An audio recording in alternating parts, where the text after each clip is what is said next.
Hi guys and welcome back to the channel Deepak Yadav Education. Welcome to the Daily Hindu News and Editorial Analysis of 25th of July 2025.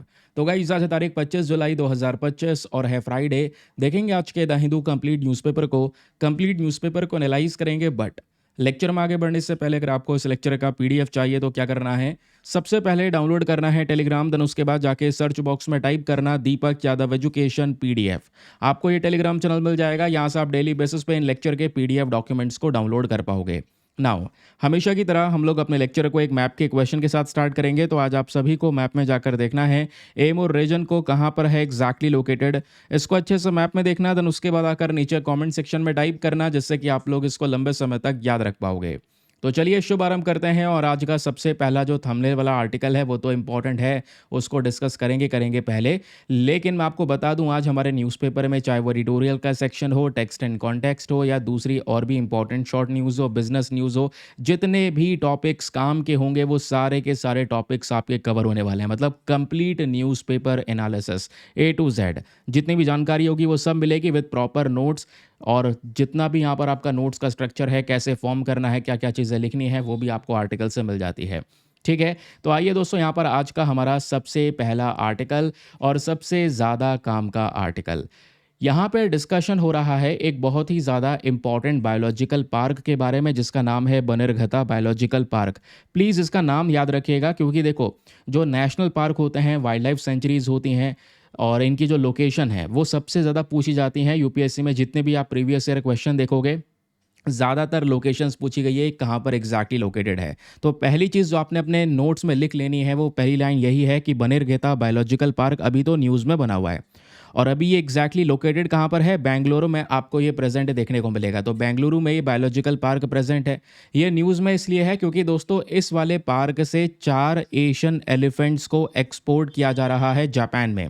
तो ये photo आज हमारे the Hindu newspaper में भी publish किया गया है, चाहे वो हमारा इंटरनेशनल एडिशन हो या फिर हमारा डेली एडिशन क्यों ना हो, दोनों ही जगहों पर आपको ये फोटो देखने को मिलेगा। कहाँ पर है दोस्तों, ये पेज नंबर 5 पर आप देखोगे तो ये रहा वो आर्टिकल जिसकी अभी हम बात कर रहे हैं। ठीक है, यहाँ पे कुछ लोग हैं, ये लोग इस हाथी को एक केज में अभी सेट करने की कोशिश कर रहे हैं। फिर इस केज को सीधा पहुँचाया जाएगा कहाँ पर, जापान के अंदर। जापान में एक पार्क है जिसका नाम है हिमेजी सेंट्रल पार्क। देखो याद रखिए, 2 इंपॉर्टेंट पार्क चर्चाओं में हैं। एक है बनिरघता बायोलॉजिकल पार्क, ये हमारे बेंगलोर में प्रेजेंट है। दूसरा यहाँ पर हिमेजी सेंट्रल पार्क, ये जापान में प्रेजेंट है। तो जापान में ये 4 हाथी एक्सपोर्ट किए जा रहे हैं, ट्रांसपोर्ट किए जा रहे हैं, भेजे जा रहे हैं, ऐसा याद रखिएगा। ठीक है, तो अभी यहाँ पर 4 एलिफेंट का जो दूसरा बैच होगा, इसको एक कार्गो प्लेन के थ्रू भेजा जाएगा। ये प्लेन सीधा बेंगलोर से ओसाका यानी जापान में उतरने वाला है, और वहाँ पे जापान के अंदर हेमेजी सेंट्रल पार्क में इन चारों हाथियों को रखा जाएगा। किस पर्पज़ से रखा जाएगा, आइए वो भी यहाँ पे हम डिस्कशन करने वाले हैं। ठीक है, क्लियर हो गया। तो हेमेजी सेंट्रल पार्क ना दोस्तों, जापान में एक प्रकार का सफारी पार्क है। जापान ने भारत से 4 हाथी मांगे हैं, और उसके बदले में वो भी कुछ अलग अलग एनिमल की स्पीशीज़ को भेजेंगे। तो वो भी कुछ अपनी जापान की प्रजातियों को भारत भेजेंगे, भारत एशियन एलिफेंट को जापान भेज रहा है। मतलब ये सब किस प्रोग्राम के तहत हो रहा है, एनिमल एक्सचेंज प्रोग्राम के तहत ये सारा काम हो रहा है, याद रखिएगा। जो ये एलिफेंट्स भेजे जा रहे हैं, 4 एलिफेंट हैं, इनमें से एक मेल है और 3 फीमेल एलिफेंट्स को अभी एक्सपोर्ट किया जा रहा है। कहाँ पर, जापान में। और मैंने आपको बताया ये एक बहुत ही ज़्यादा बड़ा एनिमल एक्सचेंज प्रोग्राम के रूप में देखा जा रहा है। क्यों, क्योंकि यहाँ से 4 हाथी जा रहे हैं, इसके बदले में जो जापान है वो हमको क्या प्रोवाइड करवाएगा, इसके बदले में जो हमारा बनिरघता बायोलॉजिकल पार्क है, इसमें 4 चीता आएंगे, 4 जैगुआर आएंगे, 4 प्यूमा आएंगे, उसके अलावा 3 चिंपैंजी यहाँ पर जापान देगा, उसके अलावा 8 ब्लैक कैप कैपुचिन्स देगा। कैपुचिन्स मंकी होते हैं, मंकी की स्पीशी होती है, इसी वाली स्पीशी की मैं बात कर रहा हूँ। ये स्पीशी सेंट्रल अमेरिका है ना, साउथ अमेरिका, यहाँ पर देखने को मिलती है। तो ये स्पीशी भी इस एक्सचेंज प्रोग्राम के तहत भारत आने वाली है। इससे क्या होगा, दोनों देशों के अंदर में डाइवर्सिफाई को हम ज़्यादा प्रमोट कर रहे होंगे। ठीक है, जापान में एलिफेंट्स को यहाँ पे वो चाहते हैं कि हम टूरिज़्म के तौर पे लोगों को दिखाएं, है ना, तो वहाँ पे हेल्प करेगा। और इसी तरीके से दोस्तों, इंडिया की बात करेंगे तो इंडिया में भी ये एनिमल्स नहीं है, तो इन एनिमल्स का जो कलेक्शन है वो ज़्यादा डाइवर्सिफाई होगा। इस पर हम लोग ज़्यादा रिसर्च कर पाएंगे, इसको भी ज़्यादा हम लोग प्रमोट कर पाएंगे। ठीक है, अब ये प्रोग्राम कैसे चलने वाला है वो मैं आपको बता चुका हूँ। इसका इम्पोर्टेंस हम लोग समझ ही चुके हैं। इससे देखो जापान को सबसे बड़ा फ़ायदा क्या है या फिर अल्टीमेट पर्पस क्या है जापान का, क्यों हमसे ये आज के समय पर ये 4 हाथी मँगा रहा है। रीज़न ये है कि वो चाहते हैं कि अपने ज़ू के अंदर में इनको प्रेज़ेंट करना, इन एशियन एलिफेंट्स को रखना, ताकि जो जापान के विज़िटर्स हैं वो यहाँ पर घूमें और इन इंटेलिजेंट्स एनिमल्स को यहाँ पर देख सकें, इनको समझ सकें। यानी टूरिज़्म के पर्पज़ से इस पे थोड़ा-सा ज़्यादा स्पेशल फ़ोकस किया जा रहा है, याद रखिएगा। क्वेश्चन ये है, क्या जापान में बिल्कुल भी एलिफेंट नहीं है? देखो, जापान ने पहले भी इंडिया से इस तरीके से एलिफेंट्स को रिसीव किया है। ये बात है मई 2021 की। तो 3 एलिफेंट सीधा माइसूरू ज़ू से भेजे गए थे, तोयोशाही ज़ू के अंदर में। तो उस समय पर माइसूरू ज़ू से भेजे गए थे, याद रखिएगा। और इस बार कहाँ से भेजे गए हैं? बनरघता बायोलॉजिकल पार्क से। तो बनरघता बायोलॉजिकल पार्क का सबसे पहला एक्सपोर्ट हुआ है, ये भी आपको याद रखना है। इसी वजह से ये बायोलॉजिकल पार्क आपसे एग्जामिनेशन में पूछा जा सकता है, क्योंकि यहाँ से सबसे पहला इंटरनेशनल एनिमल एक्सपोर्ट करंट समय पर किया जा रहा है। That's it. इतना याद रखना। 2 इंपॉर्टेंट पार्क के नाम याद रखने हैं, जो मैंने आपको समझा दिया कि कहाँ-कहाँ पर एग्ज़ैक्टली लोकेटेड है। ठीक है, जापान वाला याद रखना है और इंडिया वाला याद रखना है, इस पूरे न्यूज़ आर्टिकल से। चलिए, अगली इंपॉर्टेंट खबर पर आते हैं। चलो, फिर से सीधा पेज नंबर 1 पर आते हैं। अब ये टॉपिक हमारे लिए काम का है। ठीक है, इस वाले टॉपिक को आप जीएस पेपर नंबर 2 हेल्थ के साथ में भी लिंक कर सकते हैं। पॉलिटी, गवर्नेंस, स्ट्रक्चर तीनों के पॉइंट ऑफ व्यू से आप इसको लिंक कर सकते हैं। तो आपको पता है, आज से कुछ साल पहले एक बहुत ही ज़्यादा भयानक गैस एक इंसिडेंट हुआ था। ठीक है, जिसको हम लोग बोलते हैं भोपाल गैस ट्रेजेडी। एक भयंकर ट्रेजेडी, इतिहास में जितने भी कोई कह सकते हैं इंडस्ट्रियल एक्सीडेंट हुआ है ना, उसमें से सबसे ज़्यादा भयानक एक्सीडेंट भोपाल गैस एक्सीडेंट को ही माना जाता है। दुनिया का सबसे बड़ा इंडस्ट्रियल डिज़ास्टर हुआ ये, जिसमें लाखों लोगों की जो जीवन है, लाखों लोगों का जो यहाँ पर ज़िंदगी है वो बर्बाद हो गई। या तो वो किसी न किसी इंजरी से सफ़र कर रहे हैं, या फिर उनमें उनके फैमिली मेंबर्स की डेथ हुई उस दौरान। तो प्रॉब्लम्स बहुत ज़्यादा हुई। एक्चुअली में क्या हुआ था दोस्तों, बात यह है दिसंबर 2 से 3 की।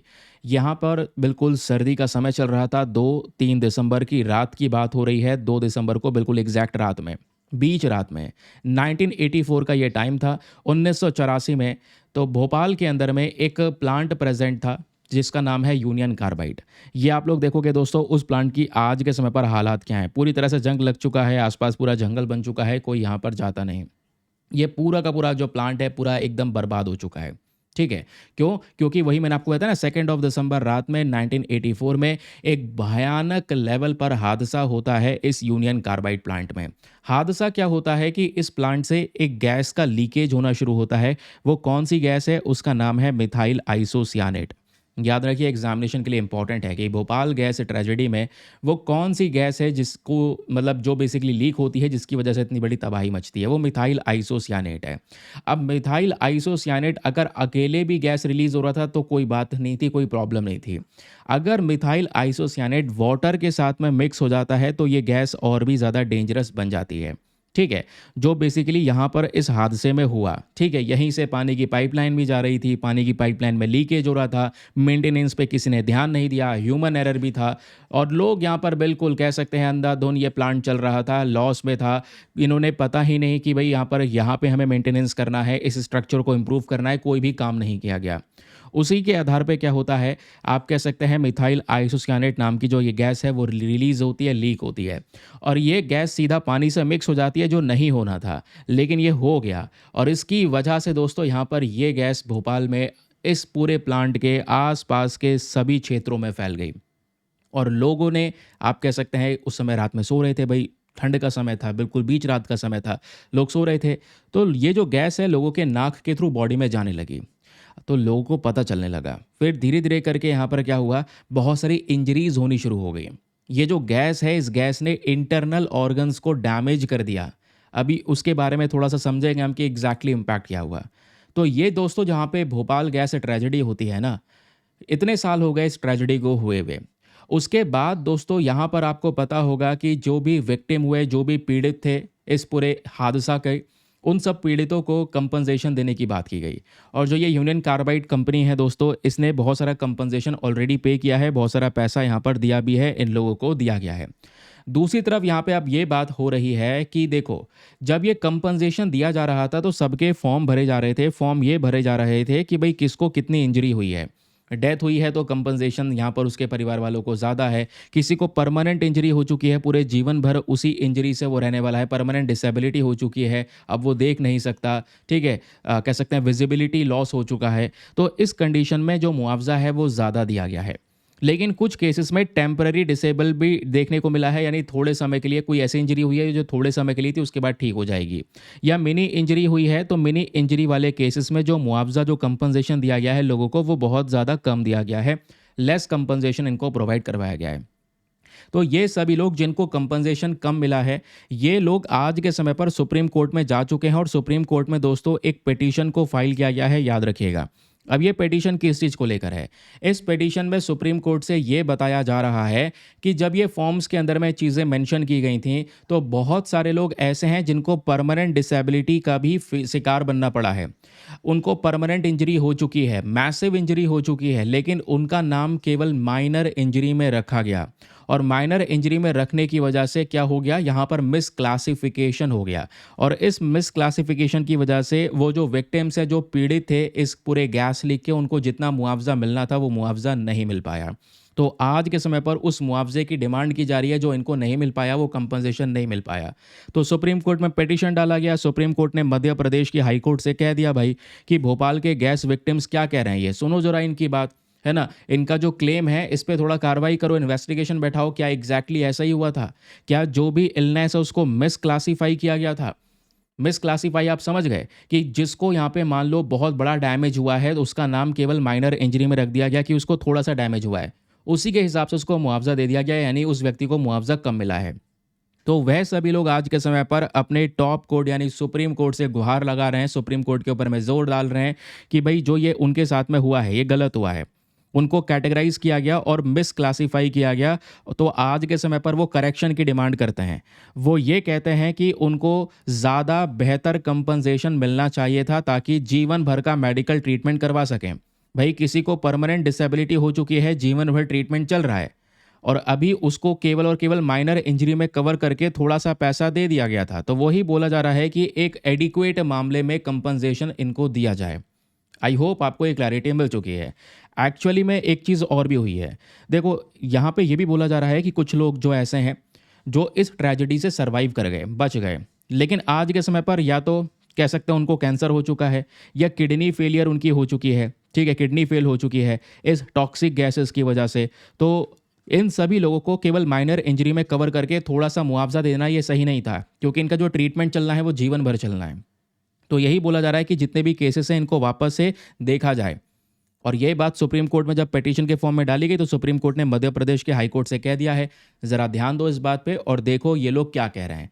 आई होप आपको अभी तक का जो न्यूज़ अपडेट है वो पता चल चुका है regarding Bhopal gas tragedy. Now examination के पॉइंट ऑफ व्यू से ये ट्रेजेडी बहुत इंपॉर्टेंट है, क्योंकि आजकल बहुत चर्चाओं में है, और लास्ट ईयर आपको पता है पूरे 40 साल हो चुके थे, यानी लास्ट जो 2 दिसंबर है 40 ईयर्स पूरे हो चुके थे भोपाल गैस ट्रेजेडी को। तो आपको एग्जाम के लिए ध्यान में क्या क्या रखना है, आइए मैं आप लोगों को बता देता हूँ सीधा सीधा। बहुत शॉर्ट नोट आपके बनवाए हैं, कोई ज़्यादा आपको भारी चीज़ें नहीं पढ़नी है, इसमें से मैसिव चीज़ें तो बता ही चुका हूँ। हादसा 2 या 3 दिसंबर की तारीख जो मैंने आपको बताया, लीक के पीछे जो गैस जो लीक हुई थी, जो मेन कारण है इस पूरे हादसे का, वो कौन सी गैस है? मिथाइल आइसोसियानेट। इस नाम को ध्यान में रखना ज़रूर है, ठीक है। और जो कंपनी थी वो थी union carbide India limited company. ये पेस्टिसाइड प्लांट था जो कीटनाशक बनाता था भोपाल के अंदर में, लेकिन इस प्लांट में मेंटेनेंस ना मेंटेन करने की वजह से ये पूरा हादसा होता है, जो भारत का वर्स्ट इंडस्ट्रियल डिजास्टर के अंदर में काउंट किया गया। इवन आज 40 साल बाद भी देखोगे तो हम चर्चा कर रहे हैं। इवन इस साल आपको पता है कि इस पूरे प्लांट में इतना सारा कचरा बच गया था, वेस्ट बच गया था, वो वेस्ट एक इंसान को कैंसर तक कर सकता है। उस वेस्ट को सही तरीके से ठिकाने लगाया जा रहा है धीरे धीरे आज के समय पर। बहुत सारा टॉक्सिक वेस्ट आज भी बचा हुआ है, इस पूरे कचरे को सही तरीके से आज भी हैंडल नहीं किया गया है, तो हमारी मिट्टी, ग्राउंड वाटर सब पॉल्यूट हो रहा है। तो आप इमेजिन कर लो 40 साल बाद भी यहाँ पर इसका जो इम्पैक्ट है वो कितने बड़े लेवल पर है, ठीक है। तो इतनी ज़्यादा डेंजरस होती है ये मिथाइल आइसोसियानेट, बिल्कुल ध्यान रखिएगा। तो मिथाइल आइसोसियानेट हाईली टॉक्सिक, एक तो सबसे ज़्यादा जहरीली वोलेटाइल फ्लेमेबल केमिकल है जो तुरंत आग पकड़ सकता है। इसका इस्तेमाल करते हैं हम कीटनाशक को बनाने के लिए, पेस्टिसाइड की मैन्युफैक्चरिंग में। अगर ये पानी के साथ मिल जाए, जो मैं आपको बता रहा था, एग्जाम में प्रश्न बन सकता है ये किसके साथ मिलकर डेंजरस हो जाती है, तो वाटर के साथ मिलकर। अगर ये वाटर के साथ रिएक्ट कर जाए दोस्तों, तो ये भयानक लेवल पर एक एक्सप्लोजन कर सकती है, क्योंकि पानी के साथ मिल जाती है तो इससे बन जाता है मिथाइलेमाइन, ठीक है, कार्बन डाइऑक्साइड। और जब ये पूरी गैस एक इंसान के पास में पहुंचेगी, तो एक इंसान यहाँ पर ऑब्वियसली सांस ले रहा है, उसके सांस के थ्रू उसके बॉडी में जा सकती है, उसके खाल के थ्रू उसके बॉडी में जा सकती है, उसके आंखों के थ्रू भी उसके बॉडी में एंटर कर सकती है। और जब इन रास्तों के थ्रू बॉडी में ये गैस एंटर करती है, तो इससे होता क्या है, या तो सीधा फेफड़े डैमेज हो जाएंगे, लंग इंजरी हो जाएगी, या बॉडी के ऊपर में बहुत सारे केमिकल बर्न्स हो जाएंगे, स्किन के ऊपर कैंसर हो सकता है, इवन एक इंसान की डेथ हो सकती है, या जिंदगी भर के लिए लॉन्ग टाइम बेसिस पर उसको हेल्थ डिसऑर्डर को फेस करना पड़ सकता है। जैसे आज भी काफ़ी सारे लोग इस ट्रेजेडी से जो बच गए, वो जिंदगी भर अपनी एक डिसेबिलिटी को फेस करते रहेंगे, उससे गुजरते रहेंगे, हेल्थ डिसऑर्डर से परेशान रहेंगे, वो परेशानियां उनका हो रही हैं। तो ये भयानक हुआ। क्या उसके बाद कोई भी ट्रेजेडी नहीं हुई? ऐसा नहीं है। उसके बावजूद भी दोस्तों बहुत सारे इंडस्ट्रियल ट्रेजेडी होती रही है, केमिकल डिजास्टर्स भारत में हुए हैं। ये तो भोपाल की हमने बात कर ली, इतने पुरानी ट्रेजेडी की। उसके बाद 2020 में अगर आप लोग देखोगे, वाइजैक गैस लीक हुआ, ठीक है, इसमें जो केमिकल था वो था स्टाइरिन। अब इसकी वजह से भयानक लेवल पर कह सकते हैं डिस्ट्रक्शन मचता है। फिर उसके बाद 2017, इवन 2024 पिछले साल चेन्नई अमोनिया लीक हुआ, और अभी भी न्यूज़ आ रही है महाराष्ट्र में भी कहीं पर अमोनिया लीक हुआ है।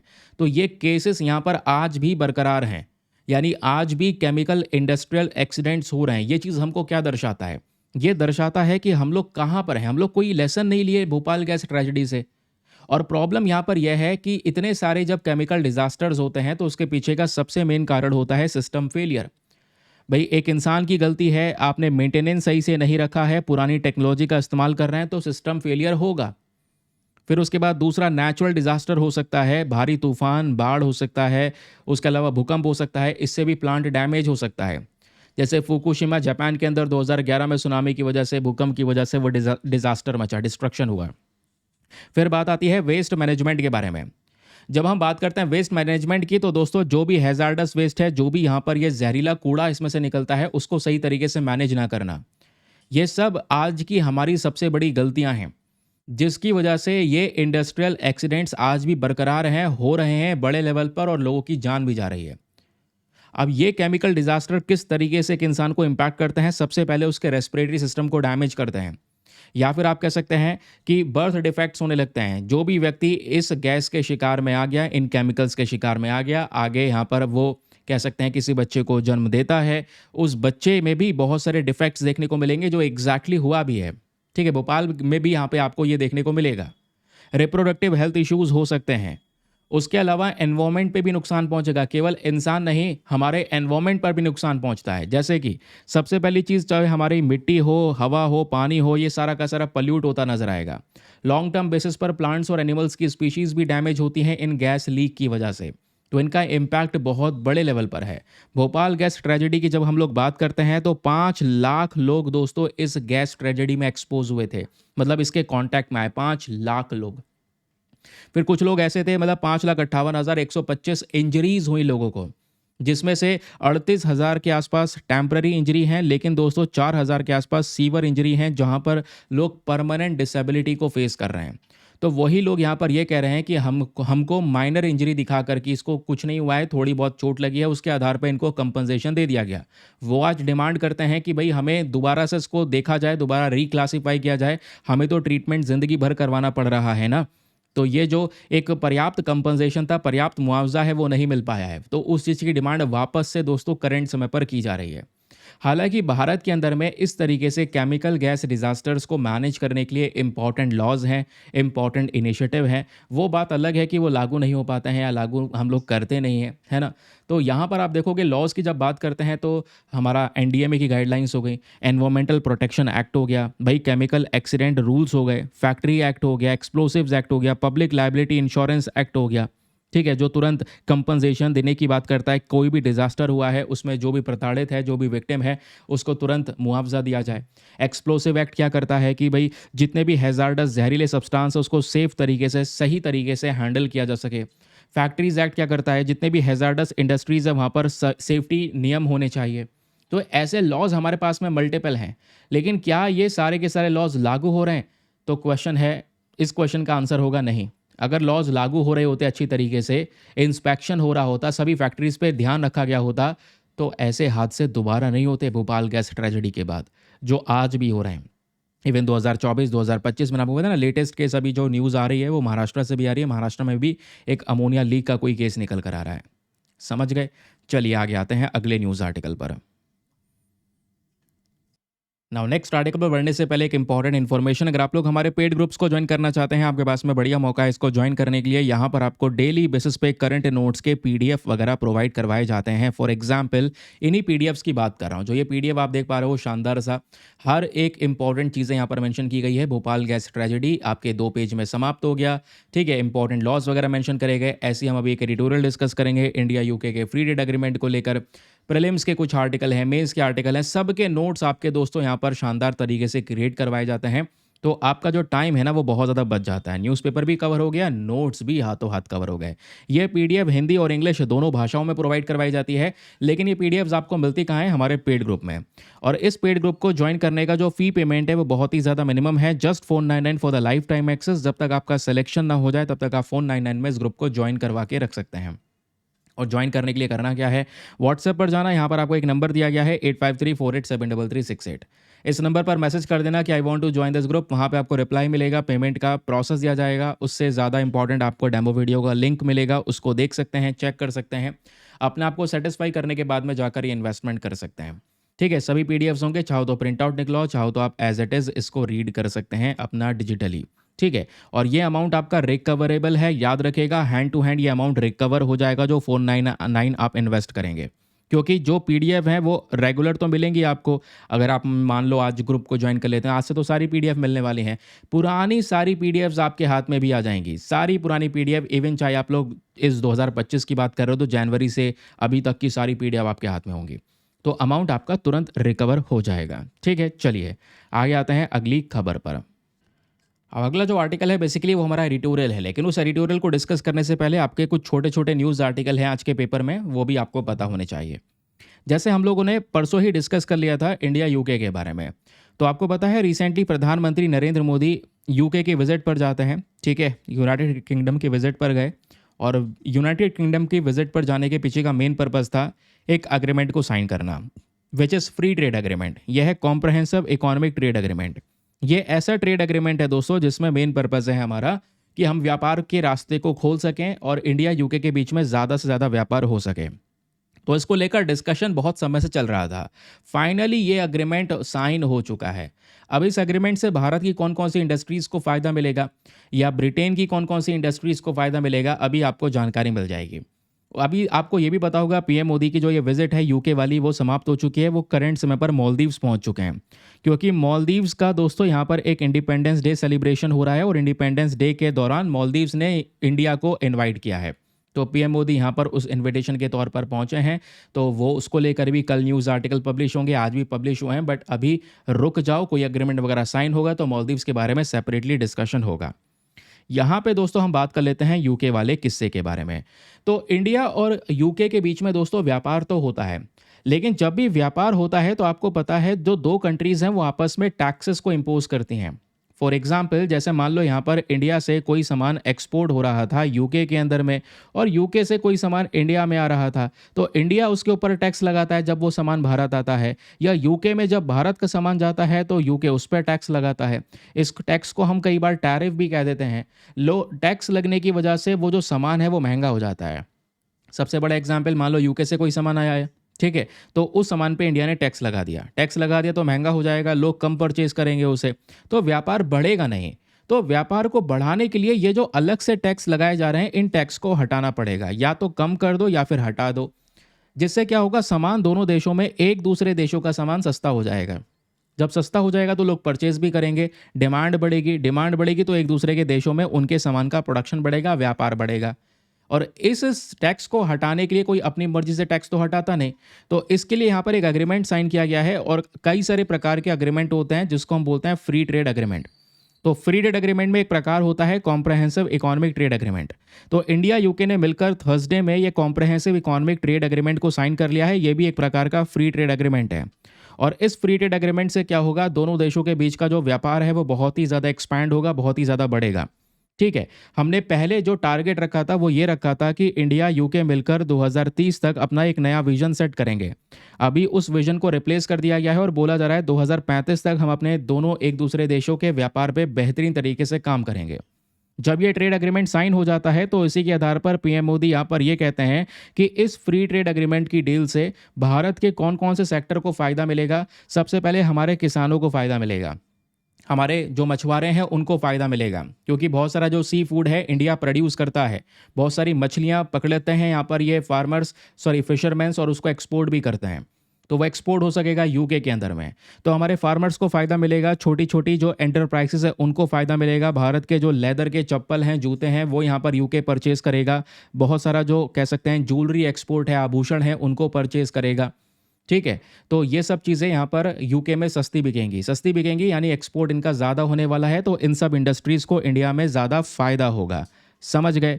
अब दूसरी तरफ ब्रिटिशर्स हमको क्या बेचेंगे, यानी ये यूके क्या देगा। तो ब्रिटिश मेडिकल डिवाइसेस हो गए इनके, उसके अलावा एरोस्पेस पार्ट्स हो गए। ठीक है, जो हम लोग एरोस्पेस इंडस्ट्री में इस्तेमाल करते हैं, तो ये सब चीज़ें इंडिया में आएंगी। तो इस पे यहाँ पर जो टैरिफ है वो बहुत कम लगेगा, तो ये सामान सस्ता हो जाएगा। तो यूके की ये वाली इंडस्ट्रीज़ ग्रो करेंगी। समझ गए, क्योंकि यूके का ये सामान ज़्यादा हम लोग परचेज़ कर रहे होंगे। बाकी जो करंट समय पर यूके के पीएम है कीर स्टारमर, वो ये कहते भी हैं कि देखो आज के समय पर भारत के जो कपड़े हैं, क्लॉथ्स है, फूड आइटम्स हो गए, जूते चप्पल हो गए, ये सब सस्ते हो जाएंगे यूके के अंदर में। और ये डील अभी तक की ब्रिटेन की सबसे बड़ी डील है, इस बात को ही बोला जा रहा है। क्योंकि आपको पता होगा साल 2016 में यहाँ पर ये लगातार डिस्कशन हो रहा था कि ब्रिटेन जो है यूरोपियन यूनियन से बाहर निकल जाएगा।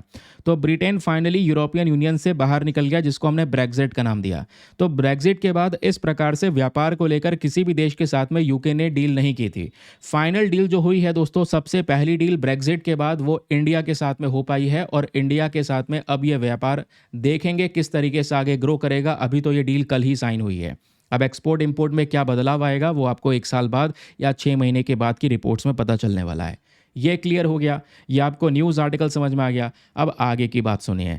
यही सेम आर्टिकल दोस्तों आप देख पाओगे, इसी आर्टिकल के बारे में हमारे एडिटोरियल में भी डिस्कशन हो रहा है। आज के न्यूज़पेपर में एडिटोरियल भी प्रेजेंट है कि भाई जो फ्री ट्रेड एग्रीमेंट हमने इंडिया यूके के बीच में किया है ना, इसमें एक प्रॉब्लम है, हम पब्लिक हेल्थ का ध्यान नहीं रख पाए हैं।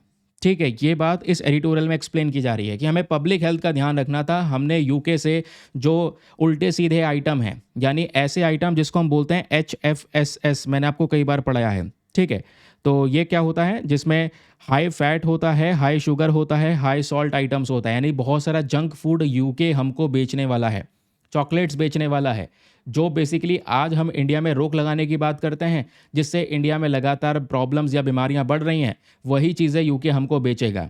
तो इस डील में उसके ऊपर में काम नहीं करना चाहिए था जो हमने कर दिया है। अभी मैं समझाऊंगा कि बेसिकली क्या चीज़ें परचेज करेंगे। तो ये तो आर्टिकल अभी जो फ्रंट पेज था वो समझा, एडिटोरियल अभी डिस्कस करने वाले हैं। लेकिन माई गवर्नमेंट पर आप देखोगे दोस्तों तो एक फ़ोटो पब्लिश होता है जिसमें ये बोला जा रहा है कि इंडिया की कौन कौन सी इंडस्ट्रीज़ को फ़ायदा मिलने वाला है। जम्मू कश्मीर से pashmina shawl, basmati rice, Kashmir willow bats, ये सब चीज़ें यहाँ पर जाने वाली हैं यूके में। हिमाचल प्रदेश का बासमती राइस जाएगा, उत्तराखंड का बासमती राइस जाएगा, तो हमारे फार्मर्स को यहाँ पर बेनिफिट मिलने वाला है। ठीक है, ये एक्सपोर्ट बढ़ावा मिलेगा।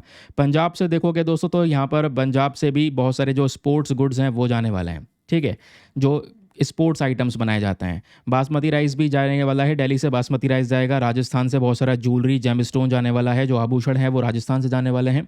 गुजरात से देखोगे तो मोरबी सेरेमिक्स, सूरत डायमंड्स, ये सब पहुंचेंगे। महाराष्ट्र से कोल्हापुरी फुटवियर, ठीक है, कोल्हापुरी चप्पल मैंने बताया था, जूते चप्पल भी जाने वाले हैं। आईटी सर्विसेज जाएंगी। तेलंगाना से यहाँ पर सर्विसेज एक्सपोर्ट होंगी। आंध्र प्रदेश से अराकू कॉफ़ी एक्सपोर्ट होगी और हल्दी कॉफ़ी होगी, हल्दी जो है ये एक्सपोर्ट होगा। केरला से, क्योंकि आपको रिसेंटली पढ़ाया था, केरला में भारत का 90% के आसपास रबर का प्रोडक्शन होता है, तो केरला से रबर पहुँचेगी। टर्मरिक यहाँ पर बेचा जाएगा। कर्नाटका से कुछ खिलौने बेचेंगे, चन्नापटना टॉयज़ स्पेशली जो है बहुत पॉपुलर टॉयज़ हैं, ये बेचने वाले हैं। तमिलनाडु से यहाँ पे कुछ सारी जाने वाली हैं यूके में, मतलब सारी एक्सपोर्ट होने वाली हैं। टर्मरिक, ये सब चीज़ें एक्सपोर्ट होंगी। थंजावुर डॉल एक्सपोर्ट होगी। त्रिपुरा से भी रबर एक्सपोर्ट होगा। ठीक है, बिहार से आप देखोगे सिक्की ग्रास टॉयज़ एक्सपोर्ट होने वाला है, मखाना एक्सपोर्ट होने वाला है। उत्तर प्रदेश से अगेन स्पोर्ट्स गुड्स एक्सपोर्ट होने वाले हैं, खुर्जा पॉटरी एक्सपोर्ट होने वाली है, बासमती राइस एक्सपोर्ट होने वाला है। तो ये सब इंडस्ट्रीज़ को यहाँ पर फ़ायदा मिलने वाला है। ये सभी सामान यहाँ पर हम एक्सपोर्ट करेंगे यूके में। तो ये इंडस्ट्रीज़ कौन कौन सी हो गई? क्लॉथिंग इंडस्ट्री हो गई, एग्रीकल्चर इंडस्ट्री हो गई, स्पोर्ट्स गुड्स इंडस्ट्री हो गई, जेम्स एंड ज्वेलरी हो गया, सर्विसेज भी एक्सपोर्ट करेंगे, खिलौने भी एक्सपोर्ट करेंगे, सेरेमिक आइटम्स भी एक्सपोर्ट करेंगे। ठीक है, जो कांच प्याले के बने हुए हैं, लेदर आइटम्स भी एक्सपोर्ट करेंगे, उसके अलावा रबर भी एक्सपोर्ट करने वाले हैं। तो ये सब कुछ आइटम एक्सपोर्ट होगा, जिससे इन सभी बेनिफिट्स को ये सभी सेक्टर्स के जितने भी यहाँ पर कह सकते हैं वर्कर्स हैं उनको मिलने वाला है। क्लियर हो गया? तो ये तो इंडिया बेचने वाला है। यूके हमको एरोस्पेस इंडस्ट्री के कुछ पार्ट्स वगैरह जो मैंने आपको समझाया वो बेचेगा, लेकिन यूके दूसरी और भी इंपॉर्टेंट चीज़ बेचने वाला है। यूके से बहुत सारी चॉकलेट, बिस्किट, सॉफ्ट ड्रिंक्स, ये सब चीज़ें दोस्तों यहाँ पर आने वाली हैं भारत में। क्यों? क्योंकि यूके के चॉकलेट, बिस्किट, सॉफ्ट ड्रिंक पे टैक्स हम लोग कम कर देंगे। तो इस फ्री ट्रेड एग्रीमेंट ने में यूके ने इंडिया का मार्केट का एक्सेस मांगा है। इंडिया का जो मार्केट है स्पेशली यहाँ पर जिसमें जंक फूड बिक रहा है, वो जंक फूड यहाँ पर दोस्तों और ज़्यादा प्रमोट होने वाला है, क्योंकि यूके ये सस्ता आइटम्स हमारे देश में भेजेगा, ये और सस्ता हो जाएगा। तो हम तो दूसरी तरफ कई सारे एडिटोरियल पढ़ते हैं कि भाई ऐसे जंक फूड को महंगा कर दिया जाए। महंगा कर देंगे तो लोग कम कंज्यूम करेंगे, जिससे बीमारियां कम होंगी। लेकिन आज के समय पर ये और सस्ता हो जाएगा, जो हमारे लिए ही बहुत बड़ा चैलेंज होने वाला है, क्योंकि यूके की जितनी भी बड़ी बड़ी फूड कंपनीज़ हैं उनको एक ईजियर एक्सेस मिल जाएगा भारत के मार्केट का। तो जितने भी ऐसे आइटम जिनमें फ़ैट बहुत ज़्यादा है, सॉल्ट बहुत ज़्यादा है, शुगर बहुत ज़्यादा है, ऐसे आइटम जो बेसिकली मोटापा पैदा करेंगे इंडिया में, डायबिटीज़ और हाइपरटेंशन की समस्या को और ज़्यादा बढ़ाएंगे, क्योंकि ये समस्या पहले से ही है भारत में, इन समस्या को और बढ़ाएंगे। तो ऐसे आइटम सस्ते होने वाले हैं। इनसे यहाँ पर दोस्तों जो बच्चे हैं, एडोलेसेंट्स हैं, उनको टारगेट करने की बात हो रही है। तो राइटर ने, वो जो हमारे डॉक्टर साहब हैं, ये इन्हीं चीज़ों के बारे में बात करते हैं कि भैया पब्लिक हेल्थ पे तो बात करनी थी। जो ये ट्रेड एग्रीमेंट किया है आपने, पब्लिक हेल्थ को लेकर डील को बिल्कुल बेकार कर दिया है। पब्लिक हेल्थ पे थोड़ा सा ध्यान देना चाहिए था। ठीक है, नहीं तो फिर प्रॉब्लम क्या होंगी? प्रॉब्लम यहाँ पर ये हो गया, पब्लिक हेल्थ के ऊपर में एक्स्ट्रा खर्चा करेंगे। तो ये डील व्यापार बढ़ाने के चक्कर में पब्लिक हेल्थ के ऊपर में एक्स्ट्रा खर्चा होने वाला है, क्योंकि लोगों की तबीयत ज़्यादा ख़राब होने वाली है। क्योंकि ये आइटम सस्ते होंगे तो बिकेंगे ज़्यादा, लोग कंज्यूम ज़्यादा करेंगे, जिससे नॉन कम्युनिकेबल डिजीज़, अलग अलग प्रकार की डायबिटीज़, हाइपरटेंशन जैसी प्रॉब्लम्स बढ़ेगी। ठीक है, क्योंकि दूसरी प्रॉब्लम ये भी है कि इंडिया में बहुत सारे रेगुलेटरी गैप हैं। भाई भारत में जो भी ऐसे आइटम है जिनमें फ़ैट, शुगर, सॉल्ट ज़्यादा है, उन सब आइटम्स के ऊपर में वार्निंग लेबल्स वगैरह बहुत कम ही दिखाई देते हैं। ठीक है, इवन ऐसे आइटम्स को हम इंडिया में ज़्यादा प्रमोट कर रहे हैं। कार्टून कैरेक्टर, सेलिब्रिटीज़ के थ्रू जंक फूड को आज के समय पर ज़्यादा प्रमोट किया जा रहा है। तो वो कंपनीज जो हैं आज के समय पर एंजॉय कर रही हैं। लेकिन प्रॉब्लम यह है कि लोगों को ये सभी चीज़ें नुकसान दे रही हैं। एक चिप्स के पैकेट में कितना सॉल्ट है ये आपको पता है? वर्ल्ड हेल्थ ऑर्गेनाइजेशन ने जो रेगुलर बेसिस पर या डेली के आधार पे जो आपकी एक लिमिट सेट की है, उससे भी कई गुना ज़्यादा। तो ये प्रॉब्लम है आज के समय पर। और इंडिया में दिक्कत यह है दोस्तों कि इंडिया में जो भी फूड आइटम आप परचेज करने जाते हैं वो हमारे लिए हानिकारक है या नहीं, आप पता नहीं लगा पाते, आप कंफ्यूज हो जाते हैं। क्यों? क्योंकि इंडिया में ज़्यादातर स्टार रेटिंग सिस्टम को फॉलो किया जाता है। स्टार रेटिंग सिस्टम क्या होता है? उसमें बस खाली 5 स्टार में से कुछ स्टार दे जाएंगे। 5 स्टार में से 4 स्टार है तो आप कहोगे बहुत अच्छा प्रोडक्ट है। 5 स्टार में से 3.5 स्टार है, कंफ्यूज हो जाओगे भाई अच्छा है गंदा है। 5 स्टार में से 2 स्टार दिए गए हैं किसी प्रोडक्ट को, ठीक है, तो वो बेकार प्रोडक्ट है। 5 स्टार में से 1 स्टार मिला है तो यहाँ पर वो बिल्कुल भद्दा प्रोडक्ट है, वो हमारे हेल्थ के लिए बहुत हानिकारक है। तो ऐसे स्टार वाला ये रेटिंग दिया गया जिसमें कन्फ्यूजन बहुत क्रिएट होता है। जबकि आप देखोगे चिली नाम का जो देश है साउथ अमेरिका में, इसने एक बिल्कुल जो स्ट्रेट फॉरवर्ड लेबल होता है ना, उसको यूज़ करना शुरू किया। एक स्ट्रेट फॉरवर्ड लेबल होता है जिसको बोलते हैं ब्लैक ऑक्टागोनल साइन, ये वाला साइन, कि भाई सिंपल है, आप वार्निंग सिंबल को सिंपल रखो, कंफ्यूजिंग मत क्रिएट करो।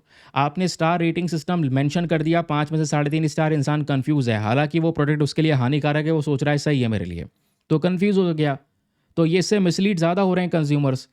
तो इसलिए यहाँ पर आप सीधा सीधा प्रोडक्ट पे मेंशन कर दो, ऐसे ब्लैक ऑक्टागोनल वार्निंग दे दो। अगर उसमें कैलोरी ज़्यादा है तो भाई सीधा सीधा बता दो भाई कैलोरी में ज़्यादा है, तो इसमें कैलोरी ज़्यादा है तो वो इंसान परचेज ही नहीं करेगा। समझ रहे हैं? वो अपने हेल्थ के हिसाब से ज़्यादा प्रेफर्ड चॉइस बना पाएगा। तो इस चीज़ को लेकर 2022 में कुछ नियम लेकर आए गए थे कि हम लोग क्या करेंगे, सारे आइटम्स में ये सारी डिटेल मेंशन करेंगे, लेकिन आज तक ये नियम लागू हो ही नहीं पाए हैं।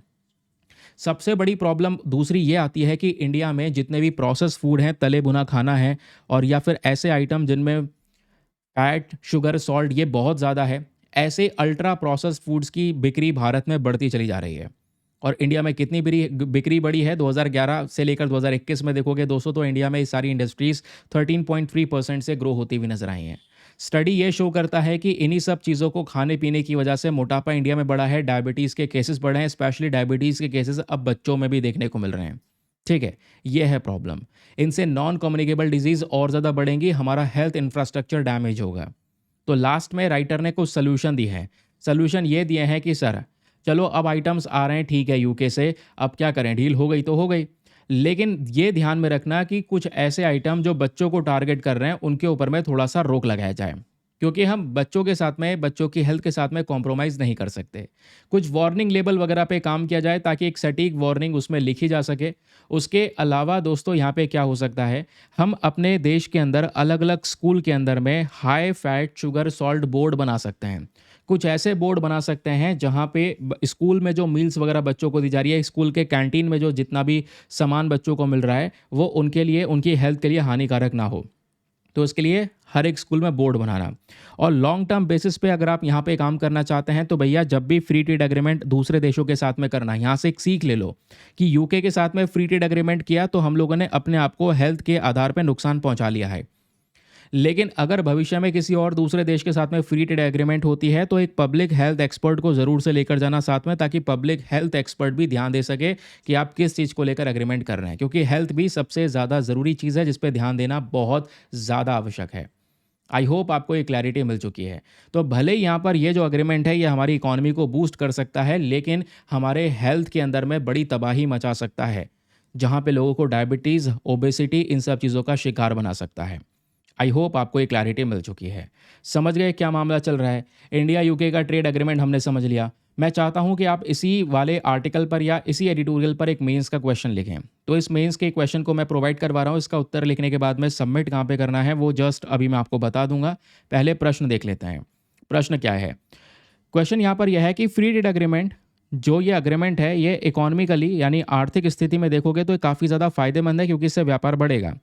लेकिन ये बहुत ज़्यादा समस्याएं, बहुत ज़्यादा चुनौतियां लेकर आ सकता है हमारे पब्लिक हेल्थ सिस्टम के लिए। क्यों? क्योंकि इंडिया में कोई रेगुलेटरी मैकेनिज्म है नहीं।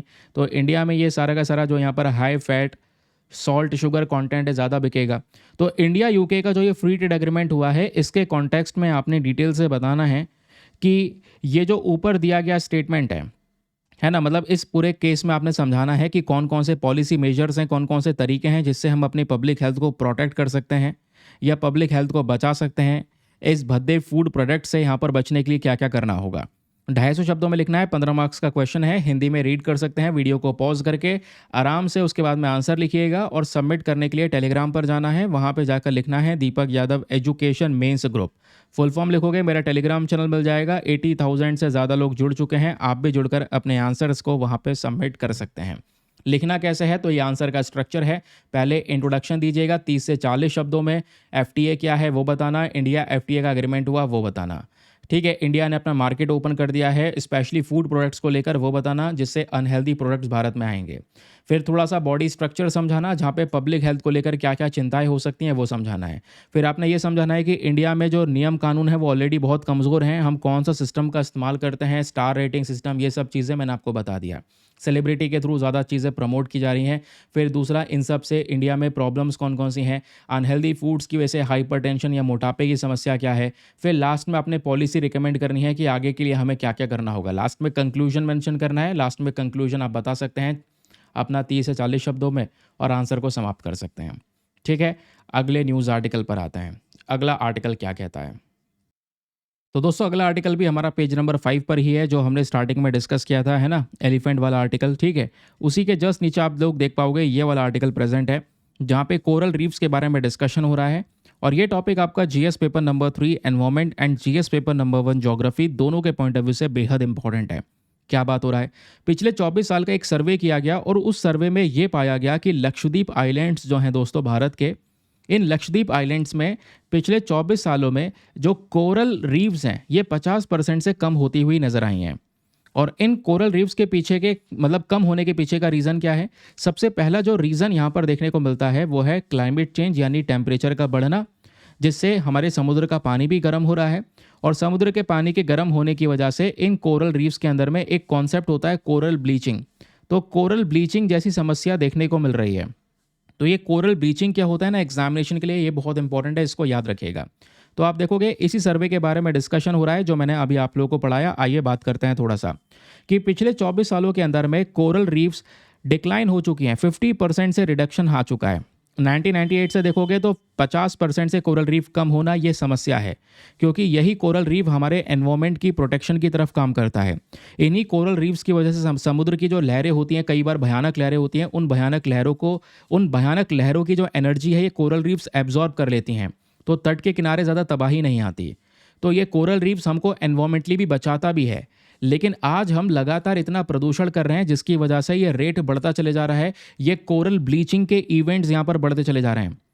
और ये मास कोरल ब्लीचिंग अगर होता रहेगा तो ये कोरल्स डेड हो जाते हैं एक समय बाद।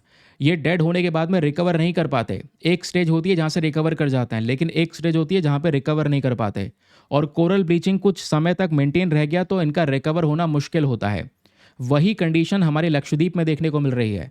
लक्षद्वीप की बात करते हैं तो लक्षद्वीप के अंदर आपको पता है छोटे छोटे बहुत सारे आइलैंड्स हैं, जिसको मिला के हम लक्षद्वीप आर्कीपेलागो कहते हैं। आर्कीपेलागो मतलब आइलैंड्स का, छोटे छोटे आइलैंड्स का ग्रुप। तो इसमें अगत्ती भी आता है, कदमत भी आता है, कवरत्ती भी आता है। लक्षद्वीप आइलैंड्स का हिस्सा है। तो हमें यहाँ पर आज के समय में समझना होगा, और एक प्रोग्राम जो है हम लोगों ने चलाया है जिसमें हमारा मेन पर्पज़ है कि हम कोरल रीफ्स को बचा सकें। ठीक है, अब ये बचाने के पीछे का जो एक सोल्यूशन हो सकता है वो यही है कि भैया टेम्परेचर को कंट्रोल करना।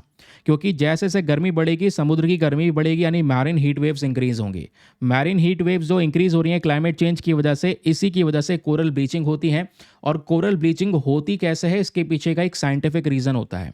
वो साइंस को समझना भी बहुत ही ज़्यादा ज़रूरी है। अब उसके बाद एक और क्वेश्चन आता है, सर कोरल रीफ्स होती क्या है? कोरल रीफ्स वो जीव होते हैं जिनकी रीढ़ की हड्डी नहीं होती, इन्वर्टिब्रेट्स होते हैं। रंग बिरंगी से कोरल रीफ्स आपने समुद्र में देखे होंगे, ठीक है, मतलब फोटोज़ वगैरह तो देखे होंगे। समुद्र में बिल्कुल जो समुद्र का फ्लोर होता है ना, उनसे लगे हुए होते हैं ये कोरल रीफ्स। आप देखोगे यहाँ पर ये जो कोरल रीफ्स है रंग बिरंगे से ये देखने को मिलेंगे। ये रंग बिरंगे नहीं है, क्यों? क्योंकि ये कोरल ब्लीचिंग का शिकार बन चुके हैं। इनके ऊपर का जितना भी एनर्जी है सब खत्म हो चुका है, ये डेड हो रहे हैं। क्योंकि कोरल ब्लीचिंग का वो कॉन्सेप्ट है जब इनका कलर उड़ जाता है ऊपर से, केवल वाइट कलर के हो जाते हैं। नहीं तो फिर नेचुरल जो कोरल रीफ होता है जो बिल्कुल हेल्दी होता है वो रंग बिरंगी कलर का होता है। आइए ज़रा उसके बारे में थोड़ा डिस्कशन करते हैं। तो ये आर्टिकल जो है ये न्यूज़ आपको समझ में आया, लेकिन इस न्यूज़ से काम नहीं बनने वाला, याद रखिएगा।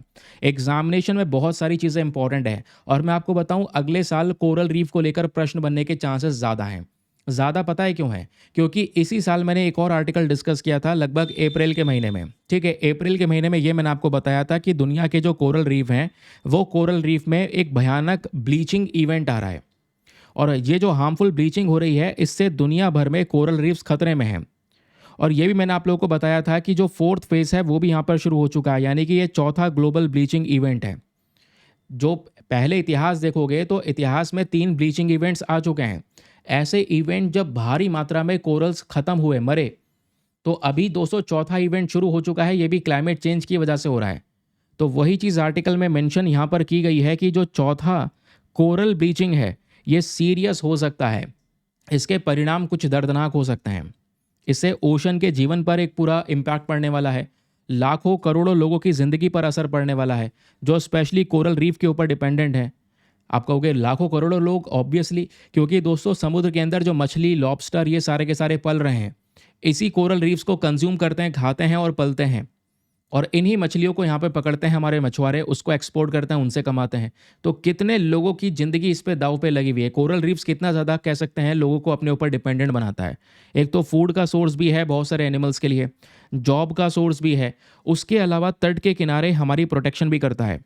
जब बहुत भारी भारी लहरें आती हैं ना, जब एक डर रहता है या तूफान का डर रहता है, तो वो जो लहरें होती हैं समुद्र की, उन लहरों की एनर्जी को एब्जॉर्ब कर लेता है कोरल रीफ। तो वो लहरें तट तक, किनारे किनारे, मतलब हमारे तट के किनारे तक पहुंचते पहुंचते कमज़ोर पड़ जाती हैं। तो कमज़ोर पड़ जाती हैं तो तट के किनारे तबाही कम मचती है। तो कोस्टल डिफेंस का काम भी करता है जो मैंने आपको बताया। ठीक है। तो अब क्वेश्चन ये है, कोरल या कोरल रीफ्स होते क्या हैं सर? बहुत देर से ये वर्ड सुन रहे हैं। कोरल जो है छोटे छोटे, मैंने आपको बताया, मैरिन इन्वर्टिब्रेट्स हैं। छोटे छोटे जीव आपको देखने को मिलेंगे जो सिनिडेरिया ग्रुप नाम से एक ग्रुप है उसको बिलोंग करते हैं। ये ऐसे एनिमल हैं जिनको सिसाइल एनिमल्स कहा जाता है। वेरी वेरी इंपॉर्टेंट वर्ड, याद रखिएगा, क्वेश्चन बन सकता है। सिसाइल एनिमल्स वो होते हैं जो अपने आप को समुद्र के फ्लोर के साथ में जोड़ के रखते हैं, समुद्र के फ्लोर से जुड़े रहते हैं। अगर आप अकेले कोरल को देखोगे तो उसको बोलते हैं हम लोग पॉलिप। और जब ये पूरी कॉलोनी बना लेता है दोस्तों यहाँ पर, तो वो कहलाता है, ये कह सकते हैं कि एक कोरल का कॉलोनी कहलाता है। ठीक है। अब कोरल रीफ्स होते कैसे हैं वो हम लोगों ने एग्जैक्टली देख लिया पहले। अब एक चीज़ और सुनिएगा दोस्तों, यहाँ पर बहुत काम की चीज़ है, और वो काम की चीज़ यहाँ पर यह है कि जो कोरल्स जिंदा रहते हैं ना, या कोरल्स इतने मतलब रंग बिरंगी से देखने को मिलते हैं समुद्र के अंदर में, खिलते खुलते रहते हैं, रीज़न क्या है? रीज़न यह है दोस्तों, क्योंकि कोरल्स का एक रिलेशनशिप बना रहता है किसके साथ? एक एल्गाई के साथ में, एक काई के साथ में। वेरी वेरी इंपॉर्टेंट चीज़ याद रखिएगा, जो कोरल्स होती हैं, इन कोरल के ऊपर में एक काई जमती है, और उस काई को हम बोलते हैं जूजेंथेलाई। ये जूजेंथेलाई बहुत ज़रूरी है कोरल्स के लिए, समझ गए? ठीक है। जूजेंथेलाई कोरल्स के लिए ज़रूरी है। कोरल्स जूजेंथेलाई के बिना नहीं रह सकता, और जूजेंथेलाई कोरल्स के बिना नहीं रह सकता। एक दूसरे का जीवन पे एक गहरा प्रभाव पड़ता है इन दोनों का। इसलिए बोलते हैं इन दोनों के बीच में एक म्यूचुअलिस्टिक रिलेशनशिप है, या इसी को हम बोलते हैं सिम्बायोटिक रिलेशनशिप। तो इनके बीच में कौन सी रिलेशनशिप देखने को मिलती है? Symbiotic relationship. इस वाले रिलेशनशिप में क्या होता है कि भाई ये दोनों एक दूसरे के ऊपर में निर्भर हैं। कैसे निर्भर हैं? कि जो मेन कोरल है दोस्तों, वो जूजेंथेलाई को जितने भी इंपॉर्टेंट कंपाउंड चाहिए वो कंपाउंड देता है, जिससे जूजेंथेलाई ये एल्गाई पनपती है, एल्गाई ग्रो करती है। इसके बदले में जो जूजेंथेलाई है वो कोरल्स को फोटोसिंथेसिस के माध्यम से, मतलब फोटोसिंथेसिस का जो प्रोडक्ट है वो प्रोवाइड करवाता है, कार्ब्स वगैरह। यानी कहने का मतलब यह है कि जो कोरल है, कोरल को एनर्जी जूजेंथेलाई से मिलती है, और जूजेंथेलाई को एनर्जी मिल रही है कोरल से। तो एक दूसरे के साथ में हो गया कनेक्शंस, और ये कनेक्शन ज़रूरी है। तो इन दोनों को अगर अलग कर दिया जाए तो दोनों ख़त्म हो जाएंगे। तो आज जो टेम्परेचर बढ़ रहा है, जो इतनी तेज़ी से गर्मी बढ़ती चली जा रही है, उसमें क्या होता है, जो जूजेंथेलाई, ये जो एल्गाई है दोस्तों, ये ज़्यादा हीट के प्रति सेंसिटिव होता है। तो ओशन में एसिडिफिकेशन भी बढ़ रहा है और टेम्परेचर भी बढ़ रहा है। टेम्परेचर बढ़ने की वजह से ये जो एल्गाई है जिसकी हम बात कर रहे हैं जूजेंथेलाई, ये ख़त्म हो जाती है। ये ख़त्म हो जाती है तो धीरे धीरे करके कोरल्स का कलर उड़ जाता है। इसी को बोलते हैं कोरल ब्लीचिंग। ये आप लोग देखोगे, ये हो गया हेल्दी कोरल जो बिल्कुल कलरफुल है, जो एक एल्गाई यानी जूजेंथेलाई पे डिपेंडेंट है। लेकिन जैसे जैसे उस एल्गाई पे स्ट्रेस पड़ेगा, गर्मी का स्ट्रेस पड़ेगा, वो एल्गाई ख़त्म हो जाएगी। अब कोरल यहाँ पर बिल्कुल सफ़ेद पड़ जाएगा, इसी को कोरल ब्लीच कहते हैं। और ये सफ़ेद पड़ा हुआ कोरल कुछ समय तक अगर ऐसे ही मेंटेन रहा तो उस कोरल की डेथ हो जाएगी, वो ख़त्म हो जाएगा। ठीक है, क्लियर हो गया। अब इसमें सॉफ्ट कोरल, हार्ड कोरल्स ये होते हैं। अब देखो एग्जामिनेशन में क्वेश्चन ये बनता है कि भाई इंडिया में कहाँ कहाँ पर कोरल रीफ्स पाए जाते हैं। तो भारत में कोरल रीफ्स कहाँ कहाँ पे लोकेटेड है, ज़रा इस बात पे ध्यान रखिएगा। इंडिया में सबसे पहले आपको गोवा के कोस्ट पर देखने को मिलेंगे। गोवा वाले रीजन पर यहाँ पे कोरल रीफ्स प्रेजेंट है, पिंक कलर का ये पूरा कोस्ट बना रखा है। मुंबई के किनारे आपको कोरल रीफ समुद्र में देखने को मिलेंगे। केरला के कोस्ट पर नजर आएंगे। Palk bay, gulf of Kutch, gulf of Mannar, Lakshadweep islands and Andaman and Nicobar islands में भी कोरल रीफ प्रेजेंट है। अभी जो हमने रिसर्च पेपर पढ़ा है वो लक्षद्वीप आइलैंड्स का ही पढ़ा है कि यहाँ पे कोरल रीफ्स पे ज़्यादा भयंकर लेवल पर नुकसान पहुँच रहा है। यानी ये कोरल ब्लीचिंग के जो इवेंट्स हैं वो यहाँ पर नज़र आ रहे हैं। ठीक है, जिससे नुकसान बहुत भारी होगा। क्योंकि मैंने आपको बताया ये जो कोरल है ये 97% के आसपास जो हमारे समुद्र की वेव्स की एनर्जी है उसको एब्जॉर्ब कर लेता है, समुद्री तूफान को एब्जॉर्ब कर लेता है। तो नुकसान जो है तट के किनारे कम होता है। दूसरी बात, 500 मिलियन से ज़्यादा लोग आज दुनिया भर में इन्हीं कोरल्स पर निर्भर हैं। ठीक है, क्योंकि ये कोरल्स मछलियों का खाना है, और फिर मछलियाँ दोस्तों यहाँ पर आप कह सकते हैं लोग भी कंज्यूम करते हैं। तो बहुत सारे मछुआरों का मेन सोर्स बनता है फिशिंग करना, उसको एक्सपोर्ट करना। तो दुनिया भर की इकॉनमी जो है कोरल्स पे डिपेंडेंट है। तो आज हमें कुछ सेक्शंस पर काम करना ज़रूरी है, जैसे जो भी इस तट के किनारे अनप्लान डेवलपमेंट हो रहा है उस डेवलपमेंट को रोकना है, जिससे कोरल रीफ्स पे नुकसान ना पहुंचे। फार्मिंग जो जो मछुआरे मछली पकड़ते हैं ना, तो कई बार वो भी इस तरीके के जाल का इस्तेमाल करते हैं, जिससे कोरल्स जो हैं समुद्र के अंदर वो डैमेज हो जाती हैं, ख़त्म हो जाती हैं। तो उस पे ध्यान देना होगा कि जो फिशिंग है वो सही तरीके से हो, केमिकल फर्टिलाइज़र का कम से कम इस्तेमाल हो, जिससे समुद्र के अंदर में ज़्यादा कोरल्स को नुकसान ना पहुंचे। और फिर लास्ट में हम सभी देशों को मिलकर ग्लोबल वार्मिंग पे काम करना ज़रूरी है, इस टेम्परेचर को रेगुलेट करना ज़रूरी है। तो कोशिश हो सके तो हर प्रकार के कदम उठाने हैं जिससे कि हम लोग इस कह सकते हैं क्लाइमेट चेंज को काउंटर कर सके, क्लाइमेट चेंज को रोक सके। तो लास्ट का इसका वे फॉरवर्ड यही हो गया। ठीक है, अगले न्यूज़ आर्टिकल पर आते हैं। वेरी वेरी इंपॉर्टेंट आर्टिकल, आज का आर्टिकल ऑफ द डे कह सकते हैं। पिछले कुछ दिनों से ये मामला ना बहुत ज़्यादा चर्चाओं में है। आज आपको इसको विस्तार से पढ़ना होगा। मामला क्या है मैं आपको समझाता हूँ। तो ये देखोगे आज के न्यूज़पेपर में पेज नंबर जो 10 है दोस्तों, उसी पे ये आर्टिकल देखने को मिल जाता है। पेज नंबर 10 बेसिकली आज का हमारा टेक्स्ट एंड कॉन्टेक्स्ट है। तो टेक्स्ट एंड कॉन्टेक्स्ट में पूरा कंप्लीट पेज, हाँ भाई पूरा का पूरा जो पेज आप लोग देखोगे, ये कंप्लीट पेज पर एक ही आर्टिकल को कवर किया गया है। अब ये आर्टिकल बात करता है SIR के बारे में, जिसको बोलते हैं स्पेशल इंटेंसिव रिवीजन, और ये इलेक्शन कमीशन ऑफ इंडिया के थ्रू कंडक्ट किया जा रहा है। देखो बिहार के इलेक्शंस की तैयारी हो रही है, तो इन इलेक्शंस की तैयारी में इलेक्शन कमीशन ऑफ इंडिया इस बार ये चाहता है कि जैसे राज्यों के अंदर में बहुत सारे इलीगल तरीके से लोग रह रहे हैं, इलीगल माइग्रेशंस होते हैं, तो फर्जी अपने आधार कार्ड वगैरह बनवा लेते हैं या फर्जी ID बनवा लेते हैं, फर्जी राशन कार्ड भी आजकल बहुत ज़्यादा बनते हैं। उन्हीं आधार कार्ड, उन्हीं राशन कार्ड का इस्तेमाल करके वोटिंग देने पहुंच जाते हैं। तो हम ये नहीं चाहते जो इलीगल सिटीजन्स हैं, जो हैं भी नहीं नागरिक, फर्जी आधार कार्ड, फर्जी राशन कार्ड के आधार पर भारत में वोटिंग करें। ये इलेक्शन कमीशन ऑफ इंडिया चाहता है। इस वजह से इलेक्शन कमीशन ऑफ इंडिया इस बार बिहार के इलेक्शंस में जो वोटर लिस्ट है, वोटर लिस्ट जिसमें वोटर्स के नाम हैं, उन लिस्ट को रिवाइज करना चाहता है। और जो रिवाइज होता है ना, रिवाइज मतलब इसको इंटेंसिवली रिवाइज कर रहा है, इसलिए यहाँ पर यह बात की गई है, SIR नाम दिया गया है इसको। SIR मतलब स्पेशल इंटेंसिव रिवीजन। ये रिवीजन करना चाहते हैं, बिहार की वोटर लिस्ट को अपडेट कर रहे हैं कि बिहार में जो वोट देने वाली लिस्ट है, इसमें कोई भी व्यक्ति ऐसा ना हो जो इलीगल माइग्रेंट हो या वो कह सकते हैं फर्जी डॉक्यूमेंट का इस्तेमाल करके वोट देने पहुंच जाए। तो बहुत सारे लोगों के यहाँ पे नाम बाहर जा रहे हैं। लेकिन दोस्तों इसी को लेकर आज बहुत सारे प्रश्न भी उठ रहे हैं, क्योंकि ये ना केस जो है सुप्रीम कोर्ट के पास में गया। सुप्रीम कोर्ट के अंदर पिटीशन डाला गया कि भैया ये इलेक्शन कमीशन ऑफ इंडिया क्या कर रहा है, इससे तो बहुत सारे लोगों के कह सकते हैं वोटिंग पावर छिन जाएगी, राइट टू वोट छिन जाएगा, उनका अधिकार छिन जाएगा। क्योंकि इलेक्शन कमीशन ऑफ इंडिया तो ये कह रहा है कि आधार कार्ड, राशन कार्ड पे हम वोटिंग नहीं देने देंगे, इसके लिए आपको बर्थ सर्टिफिकेट चाहिए होगा सीधा, या फिर आपके पास में सिटीजनशिप का सर्टिफिकेट है, भारत के नागरिक हैं, या पासपोर्ट है, तभी दोस्तों यहाँ पर क्या होगा, एक व्यक्ति को ये वोट देने की पावर मिलेगी। ठीक है, तभी उसके आधार पर पता चलेगा कि वो इंडियन सिटीजनशिप है उसके पास में। तो इससे हम क्या होगा, जितने भी फेक वोटर्स हैं, उन फेक वोटर्स को यहाँ से हटा पाएंगे, इस लिस्ट से बाहर निकाल पाएंगे।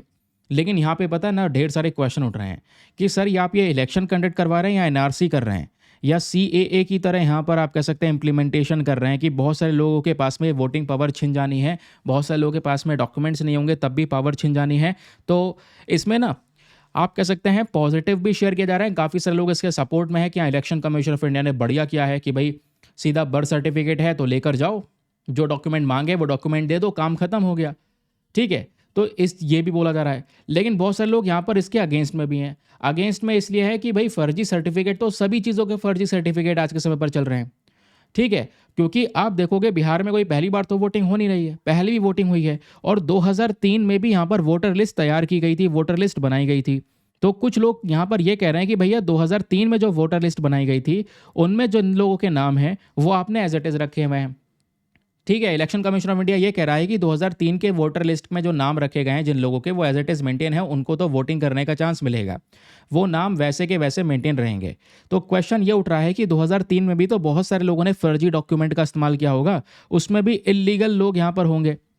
तो आज के समय पर आप जो नया स्पेशल इंटेंसिव रिवीजन कर रहे हैं, इस रिवीजन में आप नए लोगों के वोट्स को शामिल कर रहे हैं। पुराने वाले लोग यहाँ पर आप 2003 के लिस्ट में शामिल हैं, लेकिन पुराने वाले लिस्ट में भी फर्जीवाड़ा हो सकता है। तो बेसिकली ये तो फेवरेटिज्म हो गया कि पुराने वाले को फेवर कर रहे हैं, नया आपने नए लोगों के लिए नया नियम निकाल दिया। करना है तो कॉमन करो, सभी एक जैसे ही नियम सभी लोगों के लिए लागू करो। तो इसको लेकर भी कुछ लोग कह रहे हैं। तो डिबेट एग्जैक्टली है क्या फ़ायदा क्या नुकसान हो सकता है, आइए मैं आपको बताता हूं, क्योंकि ये केस सुप्रीम कोर्ट के पास भी जा चुका है। तो मैटर क्या है, मैंने सारे पॉइंट्स को, क्योंकि आर्टिकल थोड़ा सा कॉम्प्लिकेटेड लगने लगेगा अगर आप पहली बार पढ़ रहे हैं, मेरा काम है सिंपल करके समझाना। तो हर एक पॉइंट्स को बेसिक तरीके से मैंने तोड़ दिया है, जिसको आप बेहतरीन तरीके से समझ पाएंगे। सबसे पहले क्वेश्चन ये है कि सर वैसे तो बहुत दिनों से SIR था, हम पहली बार आज कवर कर रहे हैं। ठीक है, तो ये SIR है क्या, पहले ये सुनो, और ये क्यों किया जाता है ये समझ में आना चाहिए। SIR का मतलब होता है स्पेशल इंटेंसिव रिवीजन, याद रखिएगा। कि आप क्या कर रहे हैं, एक ऐसा प्रोसेस होता है जो इलेक्शन कमीशन ऑफ इंडिया के थ्रू चलाया जाता है ताकि वो अपने इलेक्टोरल रोल्स की लिस्ट को रिवाइज कर सकें। इलेक्टोरल लिस्ट कौन सी होती है? जिसमें वोटर्स के नाम होते हैं जिन जिनके पास में वोटिंग करने का चिट आएगा, है ना? तो जो जो भी वोटर हैं उनकी लिस्ट होती है। तो उस लिस्ट को अपडेट करना, उस लिस्ट को रिवाइज करना, वोटर्स को रिवाइज करना, क्योंकि भाई लिस्ट को रिवाइज क्यों किया जाता है? सिंपल सी बात है, कुछ लोगों की उनमें से डेथ हो गई होगी जिनको लास्ट टाइम वोटिंग करने का पावर मिला था या वोटिंग लिस्ट में नाम था, है ना? या कुछ नए लोग होंगे जो वोटिंग करने की पावर उनके पास में आई होगी, 18 प्लस हो गए होंगे, तो उनके नाम इसमें ऐड करना। तो इसी वजह से तो लिस्ट को अपडेट किया जाता है। ठीक है, इसलिए यहाँ पर ये स्पेशल इंटेंसिव रिवीजन करने की बात हो गई। अब ये बोला जा रहा है कि आज के समय पर जो ये स्पेशल इंटेंसिव रिवीजन बिहार में किया जा रहा है, इस बिहार वाले एसआईआर का मेन पर्पस है सीधा नागरिकता को वेरीफाई करना कि वो व्यक्ति इंडियन सिटीजन है या नहीं है। ये इतना ज़्यादा इंटेंसिव हो गया है, ये आर्टिकल में बोला जा रहा है। ये बोला जा रहा है ये एक प्रकार का क्लैरिफिकेशन नहीं है, ये सिटीजनशिप टेस्ट हो रहा है। एक व्यक्ति को अपने सारे इंपॉर्टेंट डॉक्यूमेंट्स देने पड़ रहे हैं, तब जाकर यहाँ पर वो इस वोटर लिस्ट में अपना नाम दर्ज करवा पाएगा। तो ये जो मूव चला गया है इलेक्शन कमीशन ऑफ इंडिया की साइड से, इलेक्शन कमीशन ऑफ इंडिया ये कहता है हम तो इसलिए ये कर रहे हैं कि जितने भी इलीगल माइग्रेंट्स हैं वो ना वोटिंग दें। इलीगल माइग्रेंट्स इधर से उधर जो आए हुए हैं, भारत में भी पहुंचे हुए हैं, जिनके पास में कोई ऐसे सिटीजनशिप नहीं है लेकिन फर्जीवाड़ा से आधार कार्ड वगैरह उन्होंने बनवा लिया है, तो उनको पावर नहीं मिलनी चाहिए वोटिंग करने की, क्योंकि पावर उन्हीं के पास में जो भारत का नागरिक है। तो भारत का नागरिक नहीं है जो उसको कैसे वोट देने दिया जाए, ये ईसीआई कहता है। अब इसी के आधार पे क्या हुआ, सुप्रीम कोर्ट के अंदर में रिसेंटली एक रिट पिटीशन को फाइल किया गया और सुप्रीम कोर्ट में इस केस को जब चैलेंज किया गया तो सुप्रीम कोर्ट ने इस पे एक जवाब दिया। सुप्रीम कोर्ट ने ये बोला कि देखो, जो आधार कार्ड है या फिर आप कह सकते हैं राशन कार्ड है, इसको भी एक्सेप्ट करो भाई, ये भी तो डॉक्यूमेंट है ना। आधार कार्ड भी यहाँ पर सिटीजनशिप की तरह ही देखा जाता है। इलेक्शन कमीशन ऑफ इंडिया ने यहाँ पर सुप्रीम कोर्ट के ऑर्डर के अगेंस्ट में एक काउंटर एफिडेविट फाइल कर दिया है। सुप्रीम कोर्ट ने जो ही बात बोली है, इसको काउंटर करने के लिए इलेक्शन कमीशन ऑफ इंडिया ये कहता है कि सर सुनिए, अभी जो सुप्रीम कोर्ट ने जो ये बातें बोली हैं ये थोड़ी सी गलत हैं। गलत इसलिए हैं तो इलेक्शन कमीशन ऑफ इंडिया ये कहता है, सबसे पहली बात, संविधान का आर्टिकल 326 देख लो। आर्टिकल 326 हर एक भारतीय नागरिक को, इंडियन सिटीजन्स को राइट टू वोट की पावर देता है। तो हर एक भारतीय नागरिक वोट दे सकता है, वोट देने का अधिकार उसके पास में है। लेकिन यहाँ पर यह भी बोला जा रहा है कि इस वाले आर्टिकल के अंदर, इस अनुच्छेद के अंदर यह भी लिखा गया है वोट देगा कौन। उस वोटर लिस्ट में केवल वही व्यक्ति होंगे जो केवल और केवल भारत के नागरिक होंगे। लेकिन आजकल यहाँ पर क्या हो रहा है, जो इलीगल माइग्रेंट्स बांग्लादेश से आए हुए, यहाँ पर बहुत सारे माइग्रेंट्स हैं, वो यहाँ पर अपने फर्जी डॉक्यूमेंट्स बनवाकर सीधा वोट देने पहुँच जाते हैं। तो कह रहे हैं ये भी तो फिर वायलेशन है ना। तो ये तो आर्टिकल 326 का वायलेशन हुआ, क्योंकि आर्टिकल 326 कहता है उस वोटर लिस्ट में केवल इंडियन सिटीजन शामिल होंगे। फिर election commission of India supreme court से ये कहता है कि इसी की तरह हमारे पास जो दूसरा एक्ट है, रिप्रेजेंटेशन ऑफ पीपल एक्ट, जिसके माध्यम से इलेक्शंस वगैरह को मैनेज किया जाता है, इस वाले आरपीए का सेक्शन नंबर 15 जो है ये भी कहता है कि इलेक्शन कमीशन ऑफ इंडिया की जो अथॉरिटी है, उसकी जो जिम्मेदारी है वो यह है कि इलेक्टरल लिस्ट जो है उसको रिवाइज करे, उसको प्रिपेयर करे। इसी के आधार पे election commission of India claim करता है कि ये हमारी जिम्मेदारी है, तो हम इसको यहाँ पर पूरी तरह से अपडेट कर रहे हैं और अपडेट करना ज़रूरी है। तो ठीक है, सुप्रीम कोर्ट ने यहाँ पर यह कह दिया था इलेक्शन कमीशन ऑफ इंडिया से कि भाई आप अगर डॉक्यूमेंट एक्सेप्ट कर ही रहे हैं तो आप आधार को भी एक्सेप्ट कीजिए, इलेक्टरल फोटो आईडी कार्ड को भी एक्सेप्ट कीजिए, राशन कार्ड को भी एक्सेप्ट कीजिए। ये सारे के सारे सिटीजनशिप के प्रूफ ही तो हैं। एक व्यक्ति भारत का नागरिक है, उसके पास आधार है, राशन कार्ड है। सुप्रीम कोर्ट ने यह कह दिया। इलेक्शन कमीशन ऑफ इंडिया ने बोला नहीं, हम ये एक्सेप्ट नहीं करेंगे। आधार राशन कार्ड फर्जीवाड़ा से बन रहा है, तो इसको बनाकर कोई सीधा वोटिंग करने पहुंच जाएगा, इसको election commission of India accept नहीं करेगा।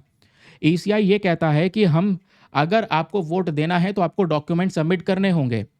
पहला डॉक्यूमेंट जो देना होगा वो होगा सिटीजनशिप का सर्टिफिकेट, भारत की नागरिकता आपके पास में होगी, वो सर्टिफिकेट होगा। दूसरा बर्थ सर्टिफिकेट, ठीक है, आपका जो ये जन्म पत्र है स्पेशली वो देना होगा। तीसरा पासपोर्ट है आपके पास में तो पासपोर्ट दे सकते हैं। तीनों में से कोई भी डॉक्यूमेंट आप दे दो, ये वैलिड प्रूफ है। ईसीआई ये कहता है आधार वैलिड प्रूफ नहीं है, ये वैलिड प्रूफ है। ठीक है, आधार यहाँ पर बेसिकली कह सकते हैं कि कोई सिटीजनशिप की पहचान नहीं है, वो रेसिडेंसीशिप की पहचान है, मतलब कि एक व्यक्ति यहाँ पर रहता है, उसके एड्रेस की पहचान है। तो ये बात यहाँ पर ईसीआई की साइड से मेंशन की गई। अब क्वेश्चन यह है कि ये जो यहाँ पे पूरा इतना भयंकर प्रोसेस शुरू किया है ईसीआई ने कि हाँ एग्जैक्टली पूरी छानबीन की जाएगी, जो भारत का नागरिक होगा केवल उसी को ही वोट देने की पावर दी जाएगी। तो ये प्रॉब्लमेटिक क्यों है, क्यों इतनी ज़्यादा प्रॉब्लम हो रही है, क्यों इतने आर्टिकल पब्लिश हो रहे हैं कि सर इसमें समस्या है। ईसीआई को समझना होगा कि ये आज के समय पर जो कर रहे हैं गलत कर रहे हैं। ये इसलिए दोस्तों क्योंकि यहाँ पर ये बोला जा रहा है कि इतना ज़्यादा इंटेंसिव तरीके से अगर मामला लेकर चलोगे तो इससे बहुत सारे वोटर मिस हो जाएंगे। एलिजिबल वोटर्स, जो एलिजिबल वोटर हैं वो भी ये सब डॉक्यूमेंट सबमिट नहीं करेंगे, ठीक है। तो डॉक्यूमेंट सबमिट नहीं करेंगे तो वो यहाँ पर वोट नहीं देने वाले। दूसरा यहाँ पर बोला जा रहा है कि जो यहाँ पर एविडेंस है, आप ये कह रहे हैं इलीगल माइग्रेंट्स, तो बहुत सारे हमारे पास में एविडेंस, बहुत सारे जो सबूत हैं वो ये भी बताते हैं कि भाई इतने ज़्यादा बड़े लेवल पर कोई भी इलीगल माइग्रेंट्स नहीं है बिहार में या दूसरे राज्यों में। तो आप कह सकते हैं कि आप क्या कर रहे हैं, यानी इलेक्शन कमीशन ऑफ इंडिया तो एक तरीके से बिहार में सिटीजनशिप टेस्ट शुरू कर चुका है कि मिलियंस ऑफ लोग इसमें यहाँ पे अपने आप को प्रूव कर ही नहीं पाएंगे।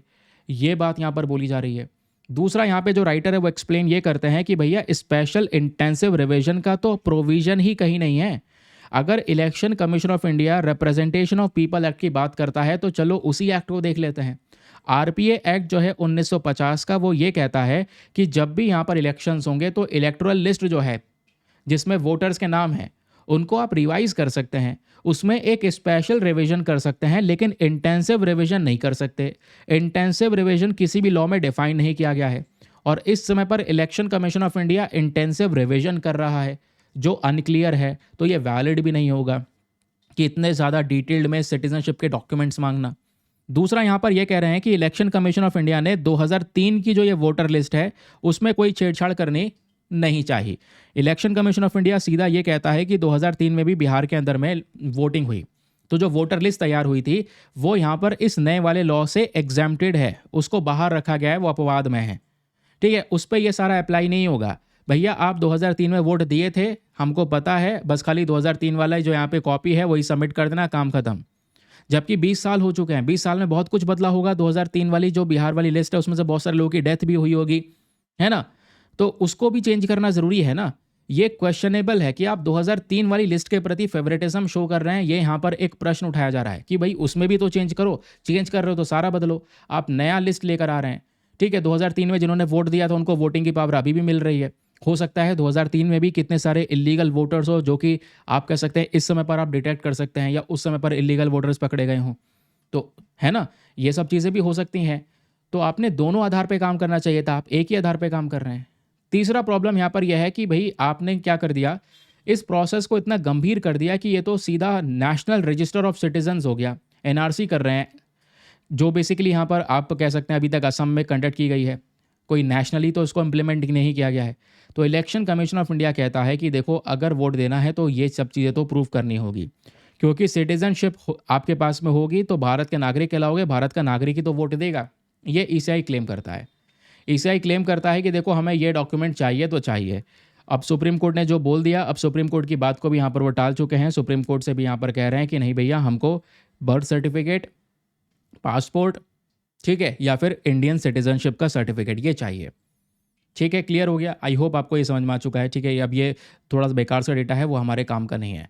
अब क्वेश्चन ये है कि आखिरकार क्यों election commission of India Aadhaar card को एक्सेप्ट क्यों नहीं कर रहा। ये भी तो आपके दिमाग में आएगा, सर आधार भी तो हम कहते हैं यहाँ पे इंडिया के लोगों के पास में आधार कार्ड है, राशन कार्ड है, इवन राशन कार्ड को क्यों नहीं एक्सेप्ट कर रहा। तो ये इसलिए एक्सेप्ट नहीं कर रहा, जो बात खुद यहाँ पर इलेक्शन कमीशन ऑफ इंडिया कहता है कि देखो जो आधार कार्ड है वो सिटीजनशिप का कोई प्रूफ नहीं है, ये एक पहचान की आइडेंटिटी है कि बस खाली पहचान दे दी गई कि इंसान को, लेकिन कोई ऐसा प्रूफ नहीं है कि हाँ इससे नागरिकता मिल गई है। और ऐसे ये फेक बन रहे हैं, ऐसे ही राशन कार्ड्स भी फेक बन रहे हैं।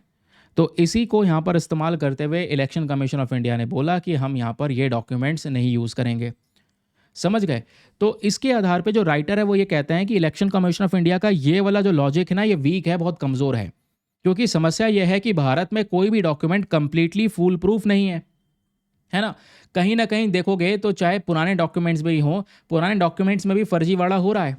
जो रेसिडेंसी सर्टिफिकेट हैं, आप कह रहे हैं रेसिडेंसी सर्टिफिकेट देना अपने एरिया का, तो वो भी यहाँ पर कई सारी जगह पर कह सकते हैं कि इलेक्शन कमीशन ऑफ इंडिया की खुद की वेबसाइट बोलती है, खुद का डेटा ये कहता है कि आज के समय पर भारत की जितनी आबादी है उससे ज़्यादा तो कास्ट सर्टिफिकेट है लोगों के पास में। तो आप खुद बता रहे हैं, ठीक है, कि हाँ भाई फर्जीवाड़ा डॉक्यूमेंट्स में हो रहा है, तो हर एक प्रकार में के डॉक्यूमेंट्स में हो रहा है। तो इतना ज़्यादा इंटेंसिव रिविजन क्यों करना, इतना ज़्यादा यहाँ पर काम क्यों करना, जबकि हमारा काम होना चाहिए केवल और केवल वेरिफिकेशन पे। अब नए डॉक्यूमेंट सबमिट करवाने की जगह वेरीफाई करना होगा, है ना, हमें चेक करना होगा कौन कौन यहाँ पर फेक है ना, और जो भी फेक होगा उसको रिजेक्ट करने के ऊपर में हमें ध्यान देना होगा। ये इतना ज़्यादा यहाँ पर आप कह सकते हैं एसआईआर करने की ज़रूरत नहीं है, क्योंकि एसआईआर बेसिकली असम की तरह एनआरसी प्रोसेस की तरह ये काम करने लगेगा। और अगर बिहार में भी एसआईआर इस तरीके से फॉलो होने लगा तो इससे बहुत सारे लोगों का वोटिंग पावर छिन जाएगा, जिसको बोलते हैं मास डिसफ्रेंचाइजमेंट। ठीक है, क्योंकि यहाँ पर आप देख पाओगे आप क्या पढ़ते हैं, यूनिवर्सल एडल्ट फ्रेंचाइजी, तो वो वोटिंग पावर आपको मिलती है। अब लोगों की वोटिंग पावर छिन रही है, उनके पास में डॉक्यूमेंट सबमिट करने की यहाँ पर ये होगा नहीं, या कुछ डॉक्यूमेंट सबमिट करेंगे नहीं, तो बहुत से लोग इस वोट से बाहर आ जाएंगे। पॉलिटिकल कह सकते हैं यहाँ पर एक अनरेस्ट क्रिएट होगा। जुडिशल चैलेंज शुरू हो चुका है, जुडिशरी की बात नहीं मान रहे हो। उसके अलावा पब्लिक मनी बहुत सारा खर्च करने वाले हो इसके ऊपर में, तो वो भी वेस्ट होगा, ऐसा यहाँ पर बोला जा रहा है। बाकी समय का वेट करते हैं, थोड़ा सा देखते हैं एग्जैक्टली इसको कैसे लागू किया जाएगा, कैसे नहीं लागू किया जाएगा। समझ गए। एट द लास्ट इसमें जो फाइनल थॉट दिया गया इस पूरे आर्टिकल में वो यही दिया गया है कि सर आप इलेक्टोरल रोल्स यानी इस लिस्ट को अपडेट कर रहे हैं, ठीक है, लेकिन अपडेट करते करते ये बहुत ही ज़्यादा ज़रूरी है, ये बहुत ही ज़्यादा नेसेसरी है कि हमें फेयर इलेक्शंस भी मेंटेन करने होंगे। इलेक्शंस जब भी मेंटेन करने हो तो वहाँ पे ट्रांसपेरेंसी हो, ठीक है। आप कह सकते हैं कि जो सिटीज़न के राइट हैं वो रिस्पेक्टफुल तरीके से फॉलो हो सकें। सिटीजनशिप वेरिफिकेशन अगर आप लोग कर रहे हैं तो यहाँ पर आप कह सकते हैं इफेक्टिव प्रोटेक्शन होनी चाहिए कि भाई किसी की वोटिंग पावर छीने ना हो, ठीक है। या फिर आप कह सकते हैं कि इलेक्शन कमीशन ऑफ इंडिया का जो करंट समय पर अप्रोच है स्पेशल इंटेंसिव रिवीजन का बिहार में, ये सीरियस बहुत सारे इश्यूज़ को उठाता है जिसको रिजॉल्व करने की ज़रूरत है। तो लास्ट में हमारा इस आर्टिकल ने ये एक्सप्लेन कर दिया, दैट्स ऑल। ये था दोस्तों आज का हमारा न्यूज़पेपर का सेशन। आई होप आपको एक क्लैरिटी मिल चुकी है, इसमें आपने और कुछ भी नहीं पढ़ना है। टेक्स्ट एंड कॉन्टेक्स्ट खत्म हो गया, ये न्यूज़ हम लोगों ने यहाँ पर समझ ली है, ठीक है। मालदीव्स पीएम मोदी पहुंच चुके हैं, वो हम लोग पढ़ चुके हैं, मालदीव्स को लेकर आर्टिकल है, ठीक है। इंडिया यूके के बीच में जो ट्रेड है वो हम लोगों ने डिस्कशन कर लिया है। इंडिया यूके की जो ट्रेड डील है इससे भारत के फार्म सेक्टर को फ़ायदा मिलेगा। जो फार्म सेक्टर है उससे एक्सपोर्ट 20% बढ़ने वाला है, छोटे छोटे बिजनेस को फ़ायदा मिलेगा। ये तो मैं आपको स्टार्टिंग में फ़ोटो में ही समझा चुका हूँ ना। यहीं पर एक छोटी सी न्यूज़ और है जिसको आप ध्यान रख सकते हैं वनडे एग्जामिनेशन के पॉइंट ऑफ व्यू से। आर्टिकल यह है कि अजय सेठ को अपॉइंट किया गया है ऐसा IRDAI चेयरमैन। तो ये यहाँ पर आर्टिकल में चर्चाएं में देखने को मिलेगा। IRDAI ये क्या है? यह है insurance regulatory and development authority of India. Bharat में जो स्पेशली इंश्योरेंस सेक्टर होता है, बीमा क्षेत्र की जो हम बात करते हैं, तो उस बीमा क्षेत्र को रेगुलेट करने का काम करती है ये बॉडी।